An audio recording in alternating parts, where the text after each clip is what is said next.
Estamos de volta e ao vivo aqui de São José dos Campos, interior do estado de São Paulo, Brasil, para vários países, com o TV Morfoses. Bem-vindos de volta a mais um painel, mais um momento de debates aqui a respeito da televisão, dos meios de comunicação, dos meios de produção da televisão. A gente está ao vivo pela TV Univap, pelo canal 8 da NET, e também pelo canal 10 da Vivo, pela TV Univap. Também falamos ao vivo pela Universidade de Guadalajara, que fica no México. Também pelo canal Zoom, da Colômbia. E parceiros da Associação de Televisão Educativa e Cultural da Espanha. Você também pode conferir a programação do TV Morfoses via internet. E para interagir com a gente, falar o que você quiser, dar uma opinião, fazer uma pergunta, é só ir através do Twitter e colocar a hashtag TV Morfoses. Agora a gente vai conhecer, então, qual vai ser o tema desse próximo painel. A produção audiovisual torna-se cada vez mais democrática. Os equipamentos tiveram seus custos reduzidos e surgiram canais de distribuição gratuitos. O consumidor, cada vez mais conectado, busca agilidade e eficácia na busca por informações e entretenimento. As emissoras e agências de publicidade aplicam o conceito de cross-mídia em suas produções para não perderem o mercado. Novos formatos, roteiros, linguagem, produção, canais de distribuição e divulgação. As perspectivas sobre as novas formas de produção audiovisual serão abordadas agora nesse programa. E para saber como debater isso e com quem debater, vamos conhecer então os nossos convidados. Elisa Weck, aos 10 anos, começou a trabalhar na televisão. Passou por teatro, TV e cinema. Protagonizou novela, videoclipe e publicidades na TV. No terceiro ano do curso de jornalismo, entrou para a TV Vanguarda, afiliada à Rede Globo, como repórter e apresentadora.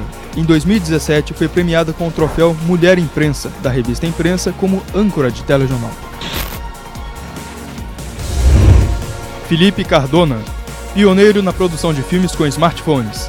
Vencedor de 10 festivais de curta-metragem, professor da Faculdade de Comunicação e Publicidade da Universidade Santiago de Cali, coordenador da área de audiovisual e comunicação social na Universidade Externado de Colômbia, jornalista da Universidade Autônoma de Ocidente em Cali, mestre em Sociedade da Informação na Universidade Aberta da Catalunha, formado em Gestão de Empresas Audiovisuais. Rodolfo Dantas, graduado em Comunicação Social, mestre em Comunicação Social na área de Publicidade e Propaganda, criador do primeiro centro de referência em conteúdo estratégico no Brasil, a Frase Conteúdo Estratégico, professor de cursos de graduação e pós-graduação em importantes universidades do país. Está à frente dos cursos presenciais, online e in-company promovidos pela Frase Treinamentos. Fabiano Pereira, publicitário, especialista em jornalismo científico e mestre em administração, marketing e negociação. É diretor de comunicação da Associação Brasileira de Televisão Universitária, docente da Faculdade de Comunicação e Informática na Unimep, coordenador do MBA em Gestão Digital e Mídias Sociais e coordenador da pós-graduação em Gestão da Comunicação e Mídias Digitais do Centro Universitário Senac. Muita história aqui, hein, com os nossos três convidados. Obrigada pela gentileza da presença de vocês. Vamos relembrar que temos 2 brasileiros falando a nossa língua portuguesa, porém temos um colombiano e, dentro do possível, a gente vai tentando se entender. Prometo fazer perguntas um pouquinho mais devagar e, de repente, se você conseguir falar também um pouquinho devagar para quem estiver assistindo, mas dentro do possível. O pessoal, de repente, que está aqui também já vai treinando um pouquinho do espanhol. Bom, a gente acabou de falar aqui no nosso último painel que os novos consumidores audiovisuais eles têm características muito distintas, né? Então, as produções estão sendo muito em cima de produtos individuais, produtos feitos mais para pequenos grupos. Então, os desafios são muitos. Agora a gente vai falar sobre os desafios dessas novas formas de produzir o audiovisual. Felipe, a gente viu ali que você tem uma vasta experiência com curta-metragem, com cinema, e antes da gente começar o nosso painel, você estava mostrando pelo celular que você edita os seus filmes pelo celular. Então, isso já é uma tendência, é uma realidade, trabalhar usando apenas um celular na mão? Primeiro que todo, obrigado, boa noite. Português já está ótimo. Eu não falo português, agora em espanhol. Sí, claramente es una tendencia. Estamos acostumbrados a tener una cámara y tener un computador. Y en cada uno de estos dispositivos hacemos una función.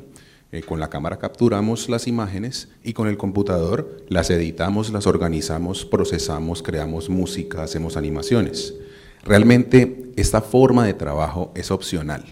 Hoy se puede hacer todo en un dispositivo y esto permite que mucha más gente logre materializar sus proyectos cinematográficos, tener su propia voz cinematográfica. Eso es lo más importante. El tema tecnológico, la miniaturización, la posibilidad de tener menos recursos para hacer más es secundario. Lo importante es que más personas hagan cine. Então significa também que de maneira mais econômica a gente tem conseguido produzir mais, você acha isso? Quer passar aqui o microfone? Nosso outro convidado, Fabiano. Boa noite, eu quero agradecer também o convite, a oportunidade. É uma realidade, na verdade, a gente não pode generalizar, falar que é extremamente acessível, né? É mais acessível do que era a realidade de uma emissora de televisão, mas nem todo mundo ainda tem condições de comprar um smartphone com uma câmera 4K, né? Mas, se nós compararmos com a realidade das grandes produtoras e emissoras de televisão, sem dúvida nenhuma, não só o custo caiu, como também a necessidade da quantidade de grandes equipamentos, como o Felipe falou, né?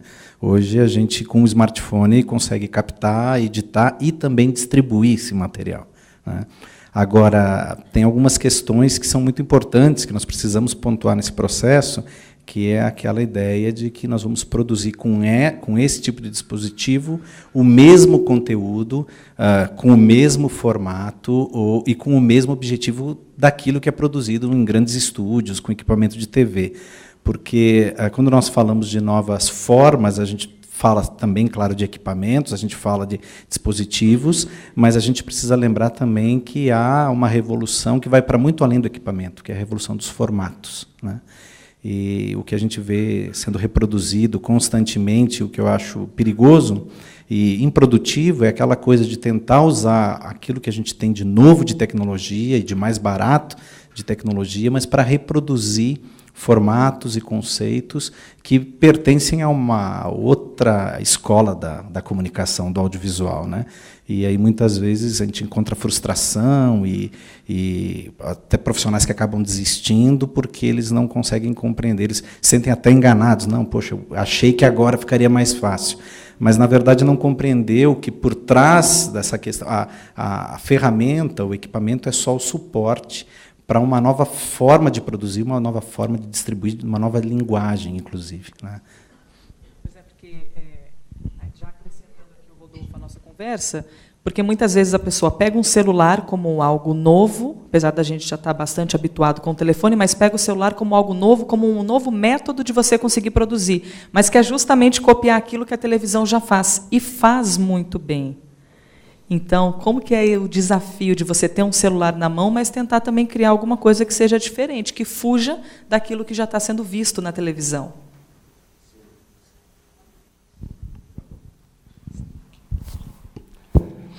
Bom, boa noite e obrigado pelo convite.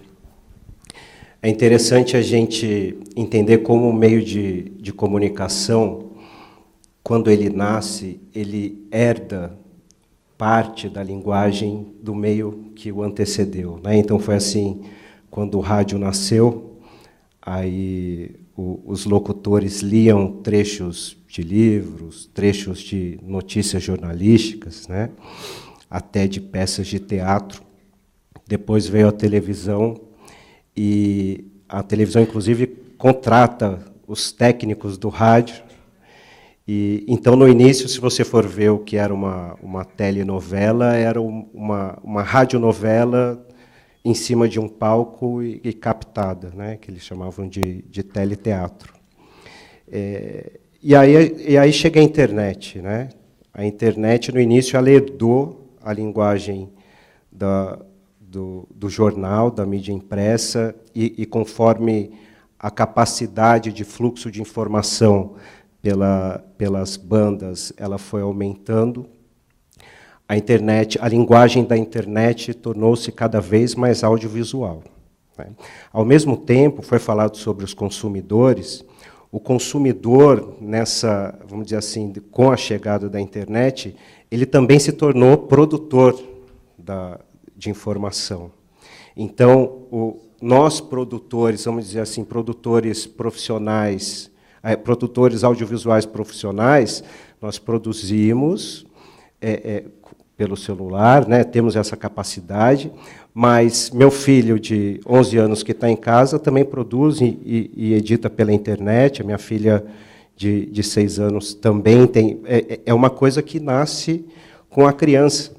Então, nós produzimos, anteriormente, havia um emissor que tinha o poder da informação e um receptor que só podia, não tinha muita escolha, né? Ele não selecionava muito o que ele queria ouvir.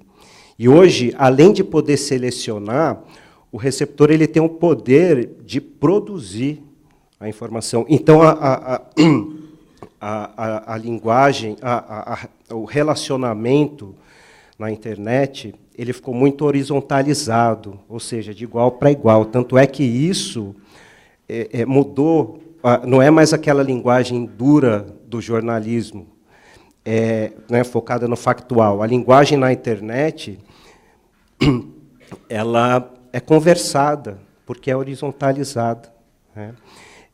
Então, eu vejo da seguinte forma, eu acredito que esse movimento influenciou mais a TV do que a TV influenciou a internet. Na minha percepção, o que você vê? YouTubers que fazem uma produção, muitas vezes a luz que eles têm é a luz da janela, a luz que entra pela janela, mas tem lá milhões de views, né? E batem muitas vezes a concorrência da TV.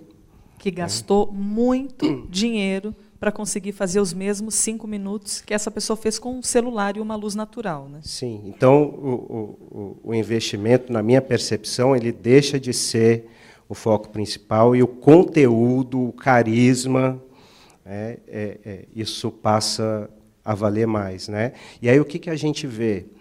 Que o Jornal Nacional, por exemplo, a gente já tem os apresentadores mais soltos, né? Já é uma linguagem mais informal, eles levantam, já fazem uma brincadeirinha. Estão tentando, né, se transformar ali. Isso, assumir essa naturalidade que foi herdada da internet. A própria linguagem, a plástica da televisão, né? Você percebe que aquela voz impostada, que era a voz padrão da Globo, ela vem sendo substituída por vozes de, vamos dizer assim, de gente normal, né? Então, nas próprias vinhetas, você tem gente normal falando. Então, eu penso, né, na minha percepção, a TV ela vem se influenciando muito pela internet, e a gente percebe isso também porque, assim como ela tirou os técnicos do rádio, ela também está levando os youtubers, né, os blogueiros, para a TV, né? Felipe, a gente está falando aqui sobre produção, mas voltando um pouquinho para o celular, hoje, não dá também para generalizar, mas praticamente todo mundo tem um celular na mão. Todo mundo pode fazer um vídeo, mas também não quer dizer que todo vídeo vai ser bom. Então, é preciso aí um conhecimento, um preparo, ou isso muda também de acordo com a pessoa que está assistindo? Porque pode não ser bom para mim, mas pode ser bom para você, e esse vídeo pode ser excelente para algumas pessoas. Conseguiu entender? Falei devagar, certinho? Esse microfone aqui está esquisito, hein? sobre el dilema de si el producto es bueno o es malo. Sim. Yo considero que es un debate de índole estético o de índole político. Lo cierto es que dejar de generalizar lo que es bueno y que es malo en sociedad es el verdadero debate de fondo.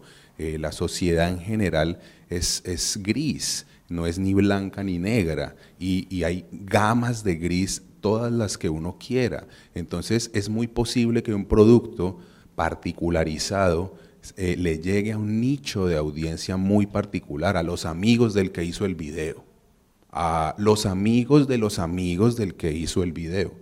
Y para ellos puede que esté bien, aunque tenga luz natural, aunque tenga lo que tenga, incluso puede tener muy buena postproducción. Hay producciones de calidad en Internet que le llegan a un nicho. La certeza a la que tiene que llegar el medio masivo, que quiere generalizar un concepto estético de bueno o malo, esa certeza tiene que pasar hoy por la opinión en redes sociales, por cómo se mueve un hashtag en redes sociales. Si no están tomando en cuenta esa realidad de cómo se mueven las tendencias, el medio masivo está acabado, ¿sí? Lo tiene que tomar en cuenta. Hay un tuit que vi hace poco que Ibope y Nielsen van a empezar a hacer mediciones combinadas entre las que ellos hacen normalmente para un canal masivo y lo que se ve en Internet. Entonces, le toca a los canales ponerse al día en cómo se mueven las tendencias y ver tonalidades de gris e não tanto branco e negro. Então, uma medição de audiência que acompanha tanto essa medição da internet junto com essa medição da televisão. Os dois juntos. Es necesario. Es que, al final, a lo que tenemos que apuntarle, digamos, los dos mundos de producción de medios, la de las redes sociales y la de los medios masivos, es a la coexistencia. Tenemos que coexistir en un mismo ecosistema mediático, que todos tengamos un pedazo para hacer. Si no, nos vamos a excluir como nos hemos excluído en el siglo XX. Para que todos tenhamos um pedaço para fazer, ele disse, né, Fabiano? Mas e a qualidade? Voltando um pouquinho ainda na qualidade, né? Porque, reforçando, o que é importante? Tudo depende da pessoa que está recebendo aquele conteúdo, que pode ser importante para mim, pode não ser para mais ninguém aqui dentro, mas é importante para mim. E para quem está produzindo, às vezes uma, duas pessoas que gostem, isso é importante. Mas como é que fica essa qualidade, né? Trazendo o celular aí para o meio da produção, é importante ou a qualidade tornou-se secundária? Existe uma afirmação, né, que eu acho que caiu meio que no senso comum, e quando cai no senso comum é muito perigoso, que diz, é porque o conteúdo se sobrepôs à forma, então, independente da forma como eu produzi, captei, se o conteúdo chama atenção, o consumo e o sucesso é certo, né?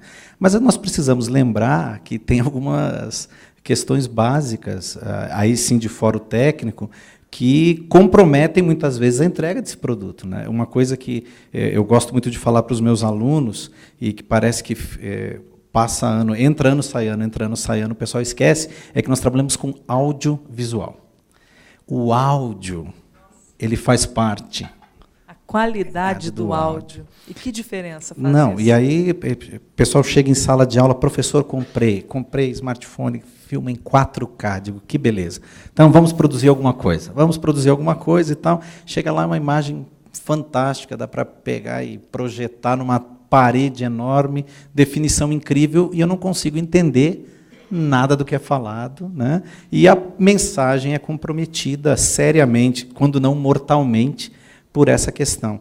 Então, eu acho que os problemas que nós temos com a utilização da ferramenta, seja o smartphone, sejam pequenas câmeras, né, seja uma GoPro, seja o que for, ela perpassa por problemas que nós já enfrentávamos, eu falando agora mais do âmbito acadêmico, com as tecnologias anteriores, né? Passa pela questão do roteiro, passa pela questão da dinâmica, da construção do discurso, mas passa também por questões técnicas que muitas vezes comprometem um bom roteiro, comprometem a qualidade da fotografia, por conta, como o exemplo que eu citei, é o caso do áudio. Mas é verdade que dá para fazer muita coisa boa, nós temos visto muita coisa boa, mas com o mesmo equipamento dá para fazer algo de extrema qualidade, se tiver cuidado com questões simples e básicas, como iluminação, né, como movimento de câmera, como a questão de enquadramento, como a própria questão da qualidade com a qual eu estou captando áudio e vídeo, e posso fazer coisa muito ruim usando exatamente o mesmo aparelho, caríssimo, né, assim que eu vou pagar o resto da vida, mas que eu não sei utilizar direito. Então, realmente o conteúdo é o rei, né, ele é o mais importante, mas eu posso comprometer mortalmente a entrega desse conteúdo se eu não souber captar direito, né. Você pode ter uma GoPro em mãos, que, se você não tiver iluminação, a GoPro não serviu de nada, né? Então, se você estiver na luz do dia, você tem uma imagem excelente, mas se estiver à noite, do que serviu um bom equipamento, né? Rodolfo, acho que você comentou antes essa questão de quem produz na internet querendo trazer para a televisão, e a televisão também tentando produzir e veicular na internet. Mas como é que ficam aí as linhas editoriais das TVs, né? Porque tem muita gente que, às vezes, tenta levar um conteúdo da internet para a TV que não dá certo. A pessoa é boa, é talentosa, o produto é bem feito, é bem iluminado, tem um bom anunciante. Bomba na internet, às vezes. Bomba na internet, mas chega na televisão, não dá certo. Então, o que você acha, que como vai ser, ou como tem sido essa fusão, né, entre televisão e internet? Porque os dois se comunicam, mas se comunicam de maneiras diferentes. Não, acho que estou. Os dois meios, eles vivem, obviamente, da audiência, né?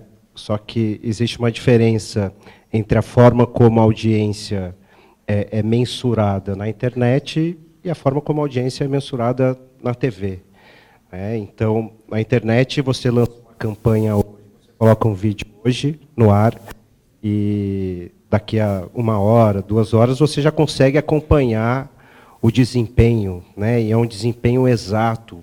Isso dá mais segurança para você experimentar e fazer contornos de rota, né? Na TV, essa resposta ela não é tão imediata, na minha percepção. Então, essa é uma questão que fundamenta, né, essa relação entre os dois meios. A gente teve um comentário aqui no Twitter, é possível voltar? O Railber, aluno aqui da Univap. Cadê ele, aliás? Está aqui? Ali, ó, Railber ali no fundão. Sempre no fundão, né? Mentira. Ele está dizendo aqui o seguinte: não é à toa que o professor Rodolfo foi convidado para palestrar aqui, o cara manja muito, ótima perspectiva. Que legal. Valeu, Railber. Vou anotar isso, hein? Vamos aplaudir o Railber, por favor.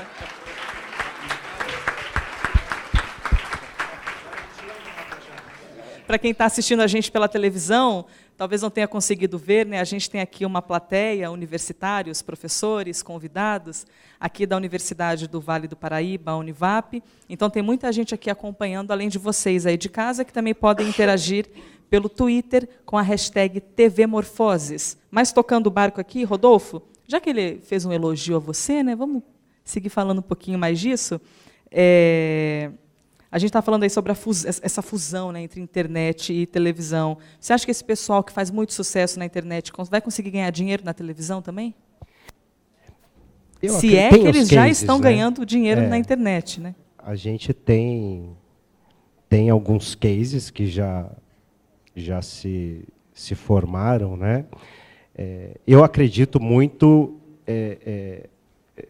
na naturalidade. Então, se ele consegue levar a naturalidade que ele apresenta na internet, se ele consegue levar para a TV, isso, né, o carisma. Agora, se ele se pasteuriza, aí é preocupante, né? Então, ele se muda muito vamos dizer assim, o posicionamento que ele tem na internet quando vai para a TV, se muda muito. Essa pasteurização, né, esse engessamento, ele preocupa um pouco, né? A gente tem um pouco do foco desse painel é a gente falar de tecnologia e de meios de produzir o conteúdo, mas a gente sempre acaba caindo na produção do conteúdo, ou seja, na pessoa que está ali produzindo, porque isso anda realmente muito junto, né? Então, Fabiano, essa questão da linguagem, Então, o que as pessoas mais querem? É assistir alguém que finja que não existe uma câmera, né? Alguém que finja que não existe um equipamento na frente dele, como se estivesse conversando na sala de casa. Então, eles querem uma proximidade cada vez mais, né? Com certeza. E o interessante que para nós que trabalhamos em televisão há mais tempo, parece que é algo que nós perseguimos a vida toda, né? Essa tal naturalidade. né? Vai apresentar um telejornal, querendo ou não, a nossa tentativa é sempre conversar com o telespectador que está em casa, né? E aí, muitas vezes nós questionamos, mas por que aquele rapaz que montou uma câmera no quarto, né, falou para a câmera, conseguiu algo que eu há 20 anos tento toda noite de segunda a sexta e não consigo? Eu acho que vai muito naquilo que o Rodolfo falou, né? Essa coisa da informalidade, né? Que muitas vezes é fabricada também. A gente acha que não, mas muitas vezes a informalidade daquele produto que é produzido para a internet também é fabricada, né? Eu já tive a oportunidade de ter contato com youtubers que não são pessoalmente nada do que aquilo que ele aparece na telinha, né? Mas ele foi convincente. E alguém se sentiu, então, cativado por aquilo, e então passou a fã, a seguidor e tal. Então, eu acho que essa coisa da empatia que a gente sempre buscou na televisão também é o segredo do outro lado. Quer dizer, a plataforma pode ter mudado, a ferramenta pode ser outra, mas a busca é a mesma, né? É identificação, é empatia, né? Porque alguns conseguem com mais facilidade do que outros. Se eu soubesse, eu escreveria um livro e estaria riquíssimo, né? Mas uma das coisas que eu aprendi estudando essa realidade no decorrer dos últimos anos é que não existe receita de bolo. Existem sugestões, existem possibilidades, existem algumas pistas, mas quem vende alguma receita de bolo, como 5 passos do sucesso para bombar no YouTube, 10 passos para você ser um campeão no Facebook, na verdade, o único cara que se beneficia disso é o cara que escreveu o livro. Porque além de vender a palestra, ele vende o livro também, né? E aí, talvez 5% daquele público enorme que adquiriu o livro, que adquiriu a palestra, que vai conseguir um resultado semelhante. Acreditando que é por causa do livro, mas na verdade não, é por causa da sua empatia, né, da sua disposição em se transformar, em se reinventar. Então, no final de tudo, a tecnologia pode ser outra, mas o que a gente busca é a mesma coisa, é gerar empatia, gerar essa sinergia com o público que a gente quer atingir. Vou ler aqui mais uma interação via Twitter, mas dando um exemplo bobo, todo mundo tem na família alguém que é muito engraçado, mas essa pessoa saberia ser um ator, fazer um espetáculo, vender ingresso? Talvez não. Então, é realmente um conjunto de qualidades para você ser um comunicador, às vezes, que ninguém consegue entender exatamente o que acontece, né? Tem que bater o santo com quem está assistindo. Como é que eu vou traduzir bater o santo para você agora em espanhol? Deixa para lá, né? Tem que... Bom, enfim, né? Vamos ler aqui o que está escrito.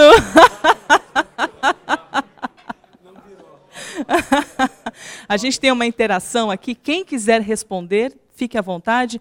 Da Yasmin, ela está dizendo o seguinte: tendo em vista alguns youtubers de sucesso, alguns produtores de conteúdo, né, para a internet de sucesso, até que ponto o conteúdo é mais importante que a qualidade? Ou seja, até que ponto ela está dizendo aqui com essas palavras, o conteúdo se sobrepõe à qualidade?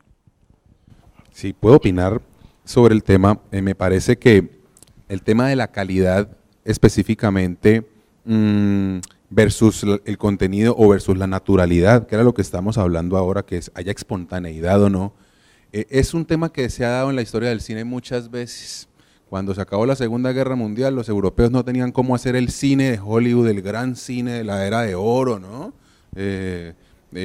Y no pudieron hacerlo, entonces dijeron, hagámoslo con lo que hay, y apareció el naturalismo francés, la nueva ola francesa, todo esto, ¿no? En el 95, el Dogma 95, y son llamados a a volver otra vez a las raíces, ¿no? A volver a lo simple. Entonces, en la Nueva Ola Francesa tomaban una cámara pequeñita con un micrófono de mano y hacían una gran película y le decían a Jean-Paul Belmondo, corra, corra. Y el tipo corría, ¿no? En la calle con su propia ropa y sin toda la tecnología que había en un MGM en Estados Unidos, por ejemplo.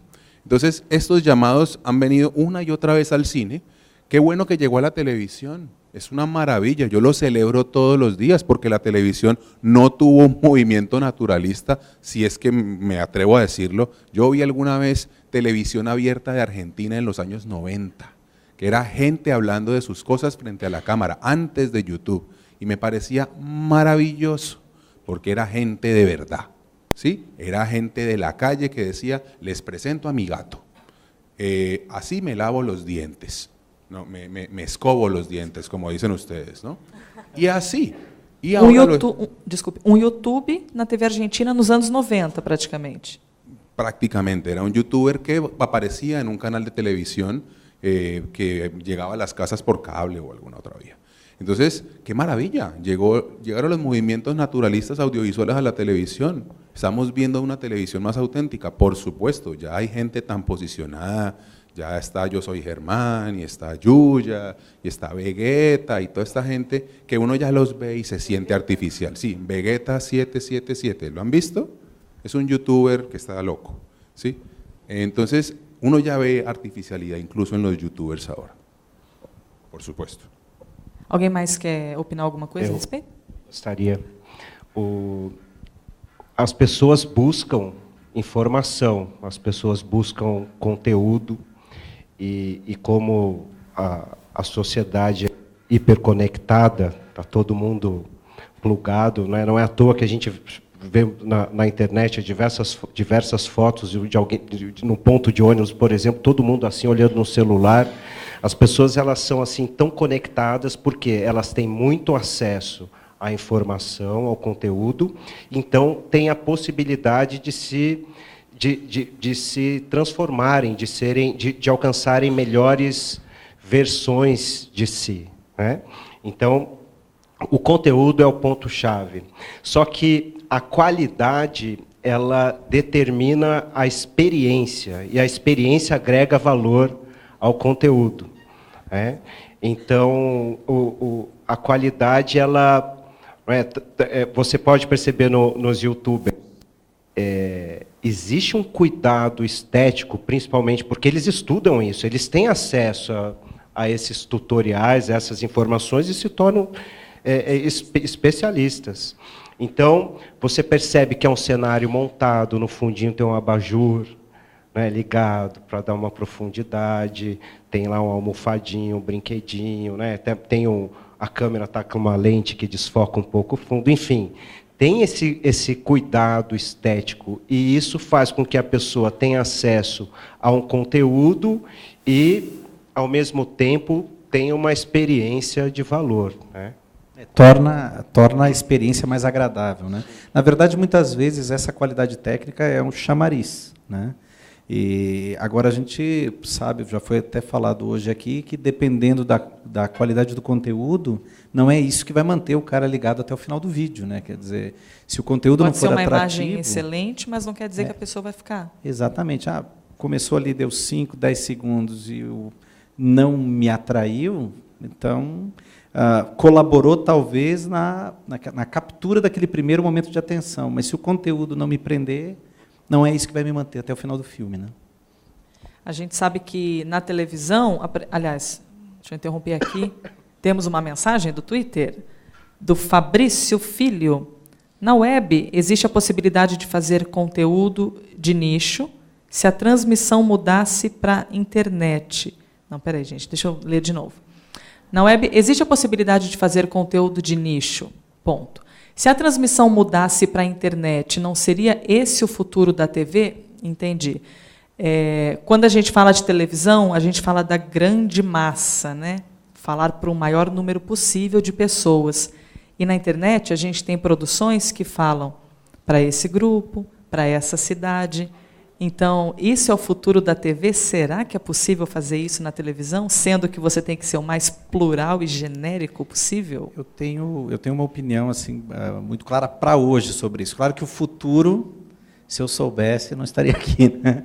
Mas assim, eu vejo que nós temos também uma visão muito recortada da realidade do acesso à tecnologia. Nós moramos no sudeste do país, né?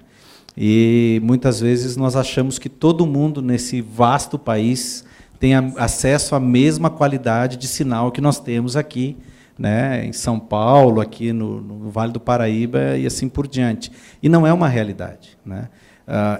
Já foi falado isso hoje aqui, nós temos uma parcela muito grande da população brasileira que ainda não tem acesso a um plano básico de dados que lhe permita, muitas vezes, ler mensagem de texto.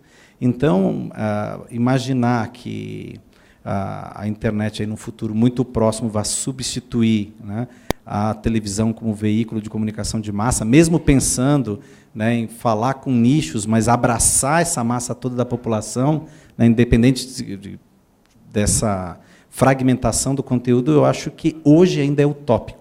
Nós não temos capacidade técnica para distribuir dessa forma e, na verdade, os últimos planos aí governamentais que vinham falando em expandir o acesso de dados para todo o país, eles estão bem atrasados, né? Então, uma coisa que eu me preocupo muito quando eu falo com os meus alunos, é muito lindo o que vocês estão fazendo, mas se vocês querem vender isso aqui, essa mensagem eu quero levar para o país todo.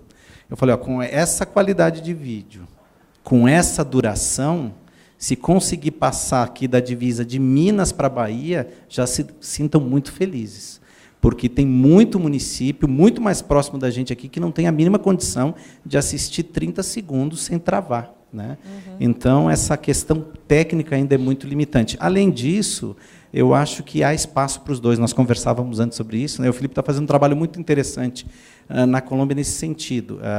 Às vezes a gente faz essa leitura, os mais entusiastas da tecnologia acham não, a internet vai acabar com a televisão, né? Eu não tenho essa visão. Eu acho que elas vão coexistir por muito tempo, né? A questão é como fazer isso trabalhar de forma colaborativa, né, para potencializar o alcance da informação. Na minha percepção, a televisão já foi para a internet já foi para a televisão. Eu vou chegar em casa, eu tenho certeza que meu filho vai estar na frente da televisão assistindo ou o YouTube ou o Netflix, né? Então, o que acontece é que algumas plataformas, que são as tradicionais, as convencionais, ainda mantêm, até por uma questão de padrão mercadológico, mantém essa postura, né? A Globo não virou uma Netflix, né? Mas a tendência é o conteúdo on demand, né? Então, é bem isso, assim. Eu já percebo que essa, vamos dizer assim, essa convergência, ela já existe, né? E aí vai haver uma readequação do formato tanto mercadológico como da medição de audiência por parte dos veículos tradicionais, né? Felipe, colocando um pouquinho mais de equipamentos aqui na nossa conversa, a gente tem aí produção 3D, você tem realidade virtual, você tem o 4K, muita tecnologia vindo, e que já existe em grandes produções. Mas por que essas tecnologias? O que isso muda na hora de assistir a televisão? Por que existe um 3D? Por que a gente tem uma realidade virtual? Para qual prazer do telespectador isso existe? Ciertamente, la aparición de estas tecnologías emergentes considero que tienen esas dos opciones. Pueden ser una moda y desaparecer, o pueden llegar y cambiarlo todo. El determinismo tecnológico, el pensamiento a veces exagerado, a veces acertado, de que una tecnología reemplaza a la otra, puede llegar a ser real. Lo hemos visto, si examinamos la historia del siglo XIX al XX, hay muchas cosas que desaparecieron. La televisión mecánica se volvió la televisión electrónica, y luego la televisión, la fototelegrafía se volvió la televisión mecánica, y luego la televisión electrónica. Y la televisión mecánica de John Logie Baird en el Reino Unido desapareció. Entonces eso puede suceder. Hoy existen Muchas tecnologías emergentes, como te decía, como el 3D, como el video 360, como la realidad virtual o el video interactivo con hipervínculos, y están testeándose para saber qué tanto se quedan en sociedad. Yo considero que la apropiación rápida de estas tecnologías, la popularización rápida de estas, va a determinar si siguen o no. Por ejemplo, ahora la moda es grabar en 360, ¿no? Entonces todas las cámaras son una pelotica pequeñita, ¿no? Con un palito y uno ve todo y se pone unas gafas. ¿Para qué? Exacto, es la primera intención de algunos profes amigos míos en Nueva Zelanda y en Australia es para meterse en el lugar, para tener una relación de inmersión, como una sensación de que uno está allí. Y yo me meto ahí, me pongo las Google Cardboard y digo, ok, ¿y ahora? ¿No? ¿Qué sigue? Entonces lo que estamos averiguando con eso, por ejemplo, es cómo meterle hipervínculos, y ahí ya entraríamos en terrenos de otra cosa, que es el cine interactivo, que yo me pueda ver la película primero en la mitad y después el principio y terminar con otra cosa, en el orden que yo quiera. Y eso viene del video por demanda que nos enseñó a ver YouTube. YouTube nos dijo, véase la película cuando usted quiera, no cuando el canal lo emita, porque el canal nos decía, a las 8 de la noche de hoy hay un programa, si no se lo vio, se lo perdió. Y no, YouTube nos dijo, véaselo cuando quiera. Entonces, consumir el contenido audiovisual por demanda es el primer paso para decirle al espectador, hey, usted es el que dice cuándo se lo ve. Y eso tiene que ver con los ritmos como nosotros consumimos contenido desde el móvil, ¿sí? Porque a veces estamos en clase, a veces estamos trabajando, a veces no, y esos ritmos nos van a marcar los nuevos horarios AAA o los nuevos audiencias pico o valle de televisión. Tenemos que ponerle cuidado a eso. A televisão conseguiu fidelizar muito do público porque deixou de maneira horizontal. Todos os dias, no mesmo horário, você vai ver a novela. Todos os dias, no mesmo horário, você vai ver o jornal. E a internet veio quebrar e bagunçar exatamente tudo isso, né? Então, realmente, você tem aí uma participação muito independente, muito ativa de quem está assistindo a esses conteúdos. Mas será que essas novas tecnologias, né, o 360, por exemplo, vai ser capaz de influenciar em algo o conteúdo que é produzido? Isso vai mudar a maneira de produzir conteúdo ou vai ser só mais um artifício, só algo a mais para encantar o público? Eu penso que impacta na experiência, e como os produtores são muito criativos, isso pode, de alguma forma, influenciar né, na linguagem, mas a tecnologia existe para criar atalhos, né, para a gente chegar mais rápido onde a gente quer. E talvez o 360 nos permita, tanto o 360 como a realidade virtual, nos permitam ter uma experiência que a gente não tinha antes, né? Mas então, as pessoas podem cansar dessa experiência, né? E aí, onde é que vai ficar toda essa tecnologia desenvolvida? Aí chega outra, né? É assim que acontece, a fila anda, né? O caso do 3D me lembra muito isso, né? O 3D era algo extremamente promissor e parece que de uma hora para outra tem muitas marcas que nem fabricam mais o televisor 3D porque, né? Exatamente. Eu acho que vai muito da valoração, né, dessa experiência, né? Então, às vezes a pessoa prova aquilo e não vê nada demais. E aí fica na expectativa de outra. A minha percepção, usando o exemplo do 3D, foi muito isso, né? Vamos ver qual é que é. Viu 1, viu 2, viu 3 filmes. Só isso. Está esperando o 360. E talvez o 360 também não supra essa expectativa da forma que se está construindo, né? Então, eu acho que vai muito disso, né? No final das contas, quem faz dar certo é o espectador. É ele que determina se aquela nova tecnologia vale a pena e vai investir naquilo e assim por diante. Incluso, yo creo que si el espectador se apropia de esa nueva tecnología, si como dijéramos en Colombia, le mete mano, ¿sí? Lo agarra y se lo apropia y la disfruta y la destruye, hace lo que quiera, esa tecnología puede tener más chances de ser exitosa que si solamente le muestro el resultado final y le digo, disfrútelo y págueme, ¿sí? Como es lo que pasó con los televisores 3D. Es decir, usted veía eso, usted compraba un televisor Panasonic y le regalaban una cámara 3D. Me acuerdo, en Colombia pasaba eso. Entonces le estaban diciendo a usted, vea, usted pagó un montón de plata por esto, tome una camarita de consuelo para que usted grabe algo, ¿no? Y lo vea en el televisor y se le salga una lágrima, ¿no? Eso no es nada, eso es un placebo, eso es un contentillo, decimos en Colombia. Realmente las tecnologías que tienen más éxito son las que nos permiten hacer lo mismo que hacen los que saben. ¿Sí me van a entender? Por eso el móvil hoy es en 4K. Es que el 4K aparece hace unos 4 años y el flujo de trabajo costaba $30,000, un montón de plata, y ahora vale $1,000. Entonces, hombre, si la gente que inventa esa tecnología, como Google, le reparte a todo el mundo el video 360 como las Google Cardboard que no valen nada, esa tecnología tiene más chances de ser exitosa socialmente, porque la gente se empodera de ella y no le vale mucho o es gratuita. Eu penso que por aí vai a coisa. E Felipe, como é que é a sua experiência na Colômbia com os seus alunos, vendo que você produz os seus conteúdos pelo celular, edita pelo celular, tem uma grande capacidade de conseguir operar esse celular e usá-lo de várias maneiras. Como é que você passa isso para os seus alunos? Porque você ter um equipamento, tudo bem, mas o que você vai fazer com esse equipamento? Vai ser bom o conteúdo que você vai fazer? Esse conteúdo tem relevância para alguém? Então, como é que você lida com os seus alunos no seu dia a dia, como uma pessoa que compartilha informação com os outros? Sí, entendí bien.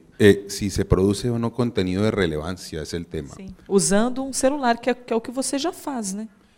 La relevancia, pienso yo, tiene que ver con cómo un individuo o un grupo de individuos impacta a un grupo más grande. De eso se trata, ser comunicador, cineasta, documentalista. Y sinceramente hay muchas clases en una carrera de comunicación social que nos enseñan qué es relevante y qué no. Pues uno pasa por sociología y pasa por antropología y se da cuenta qué cosas en la sociedad valen. A mí realmente no me interesa tanto que el contenido sea relevante. Yo siempre abogo por un empoderamiento tecnológico suficiente para que el personaje al que yo le estoy enseñando diga lo que quiera, que si es auténtico, que si es honesto, ¿sí? Muy seguramente le va a llegar a alguien, así sea la mamá, ¿sí? Pero le va a llegar con el corazón, va a lograr su interés auténtico y no simplemente una manipulação estética para lograr um fim político. Isso é o que eu penso que se trata disso. Mas o que você vê do que os seus alunos estão fazendo? Você vê que eles estão realmente sendo muito criativos, usando de uma maneira muito, com muita propriedade esse material? Eles estão fazendo bons conteúdos? Você acredita que são bons esses vídeos que eles estão fazendo com o que você ensina a eles? Pues, en términos de creatividad y de si son buenos o no, hay muchos estudiantes que intentan copiar lo que ya existe, ¿sí? Y, hombre, pues al principio uno como profesor dice, hombre, ¿por qué no haces algo tuyo, algo personal? Pero a mí me parece que copiar es una de las primeras y mejores metodologías de enseñanza. Está bueno, ¿sí? Lo que pasa es que uno no se debe quedar copiando, sino intentar, ¿no?, hacer lo propio, hacer el propio sentir, alzar la voz, ¿sí? De eso se trata. Pero sí, hay muchos estudiantes que copian y tratan de copiar bien, mal, regular. Entonces, pues, uno trata de darle elementos, pues, para que postproduzcan mejor, para que iluminen mejor, etc. Então, a gente está num processo de profissionalização, será, desse produtor amador de conteúdo? Eu acredito que sim. Na verdade, o grande mérito dessa tecnologia é popularizar a possibilidade de produzir, né? 15 anos atrás, né, acho que falando de muito tempo, 15 anos atrás, tinha muita gente que tinha uma ótima ideia, tinha criatividade, tinha o desejo, mas não tinha condição financeira para produzir, né? Então, desse ponto de vista, eu acho que o grande impacto que essa tecnologia permite é popularizar o acesso à produção. Mas eu concordo com o Felipe, né? Quer dizer, a tecnologia sozinha não faz nada, né? E, comparando com outros mercados, como o fonográfico, por exemplo, né? Antigamente era extremamente caro para produzir um vinil. Hoje em dia tem um home studio em casa, o cara faz ali uma infinidade, não precisa nem imprimir em lugar nenhum, porque ele distribui em outras plataformas como Spotify e tal. Popularizou? Popularizou, fantástico. Só que agora a gente tem acesso a muita coisa boa que nós não tínhamos antes, e nós temos acesso a muita porcaria da qual nós éramos privados antes, né? E nesse caso específico eu gostava de quando era privado dessa. Mas é a realidade da democratização, né? Quer dizer, aí cabe a mim escolher aquilo que eu vou consumir. Agora, do ponto de vista da popularização, não tem dúvida nenhuma, né? Dá para fazer muita coisa boa com um mínimo de capacitação, de preparo, de bom senso, de estética, dá para produzir muita coisa legal. O acesso está democrático, mas o público também está muito mais crítico, né? Até Com 5 segundos já você coloca próximo vídeo. Isso, até porque o público também é produtor, como eu disse no início, né? Então ele é sim mais crítico, mais criterioso e escolhe se é porcaria, ele, né, com um clique ele está em outro, né, está buscando outros horizontes, né? Agora você falou em profissionalismo. Se a gente considerar que profissionalismo é atenção aos detalhes, então a gente percebe que o acesso que esses amadores têm à informação permite que eles sejam profissionais, muitas vezes, sem cursar uma faculdade. Eu falo isso para os meus alunos. Eu tenho muito para aprender com vocês, porque vocês podem ser especialistas, né, sem essencialmente depender de um professor. Hoje em dia a aula é muito colaborativa, todo mundo aprende com todo mundo, né? Então, desculpe, esse próprio aluno pode fazer um vídeo e ensinar na internet aquilo, né? Que como às já vezes acontece, é a democratização, né? Você tem muito acesso à informação, mas também você tem muita possibilidade. Quero falar o que eu quiser aqui nessa tal dessa internet. E as pessoas falam mesmo. Isso. E agora, o que determina um bom conteúdo é o repertório. E aí depende só do aluno, né? Então, do tanto de informação que ele capta do ambiente, né? Das reflexões que ele faz, dos processamentos. Repertório é que faz a diferença, porque para criar você precisa ter ingredientes, né? Então, não adianta, eu falo, não adianta ir no boteco, encher a cara e achar que você vai fazer um trabalho muito mirabolante. Não é assim, né? Tem que ter repertório, você tem que prestar atenção na vida, né? Extrair informações do cotidiano. É isso que faz a diferença. Porque fazer um episódio talvez seja fácil, mas e o segundo? O terceiro, ser atrativo no 4º episódio, no 5º, é difícil. É que nem cantor, né? Uma música às vezes dá certo, mas a segunda já não emplaca. Então, na hora de produzir conteúdo, se não tiver justamente esse repertório, não tem... E aí nós caímos mais uma vez naquela história lá do começo, né? A tecnologia é muito boa, mas o conteúdo é que vai fazer a diferença. E o conteúdo vem do repertório, né? Enquanto a gente conversava, chegaram umas intervenções pelo Twitter. Como a gente só tem 7 minutos, nem 7, né? 6 minutos e alguns segundos, deixa eu tentar fazer aqui algumas perguntas e a gente vai, dentro do possível, tentando respondê-las. Qual a maior dificuldade em criar um conteúdo apenas com o celular? Existe alguma limitação nesse processo? Quem quer falar? Yo. Adoro quem chama para si. Eu. Sí hay dificultades, ¿no? En un teléfono móvil puede haber diferentes capacidades de almacenamiento. Hay móviles de 16 gigas, de 64, de 32. Hay usuarios que no sueltan el WhatsApp, ¿no? Y WhatsApp para acá y para allá y bajan en muchos videos y se empieza a llenar el disco duro. Cuando el disco está muy lleno no se le pueden instalar, sobre todo en Android, ¿no? aplicaciones interesantes. No se puede grabar contenido, muchas horas de contenido de video o hacer un buen streaming. Entonces hay que cuidar, digamos, el almacenamiento y tratar de tener un mínimo. Yo le digo a mis estudiantes, por lo menos 2 gigas libres, 2, ¿sí? 500 megas no es suficiente, ¿sí? Hay que tener eso.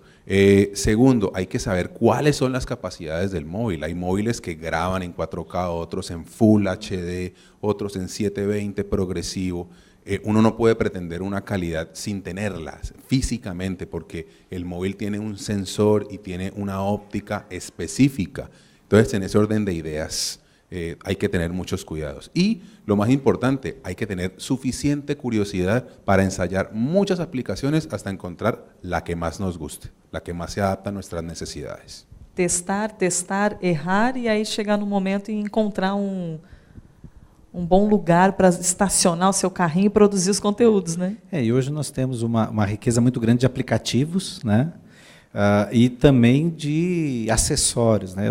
Vocês têm aqui, eu vou fazer uma propaganda aqui, um grande professor, disse que foi um grande professor para mim, sem nunca ter me dado aula, que é o Fernando. Fernando Moreira é o cara que volta e meia me apresenta.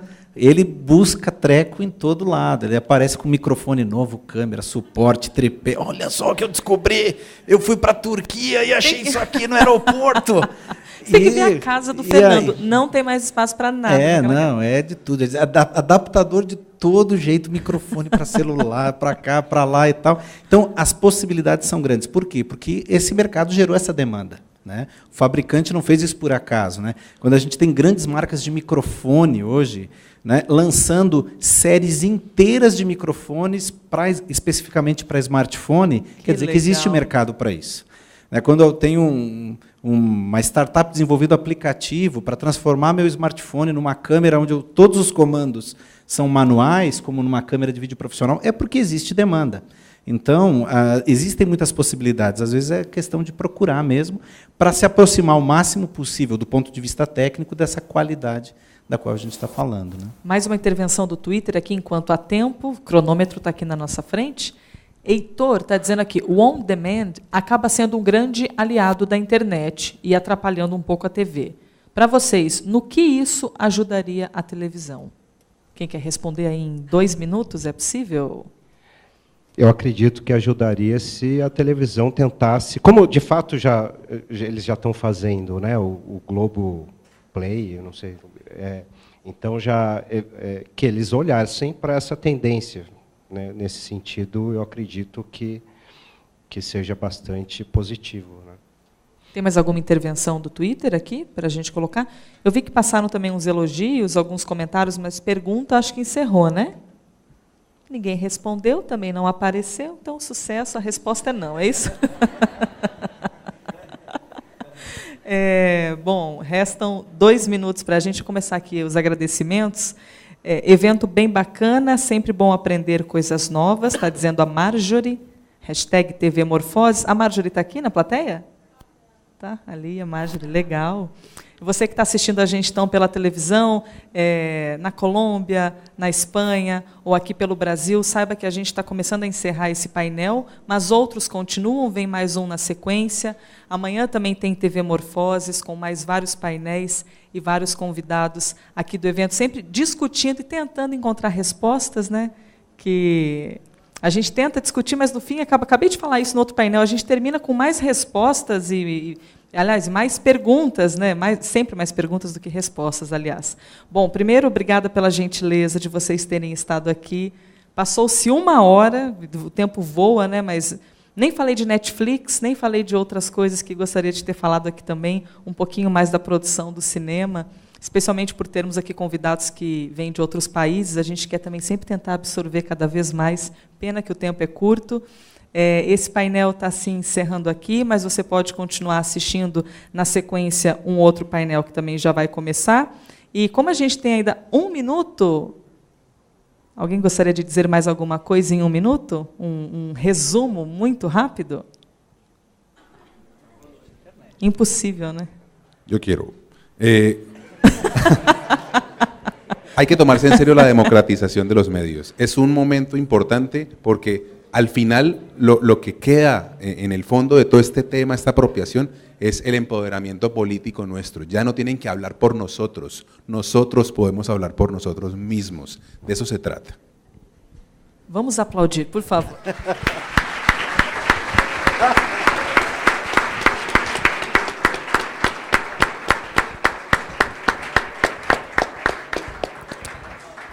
A gente pode falar por a gente mesmo, né? Então, com essa frase, a gente encerra esse painel, mas na sequência tem mais TV Morfoses. Obrigada pela companhia e até daqui a pouco.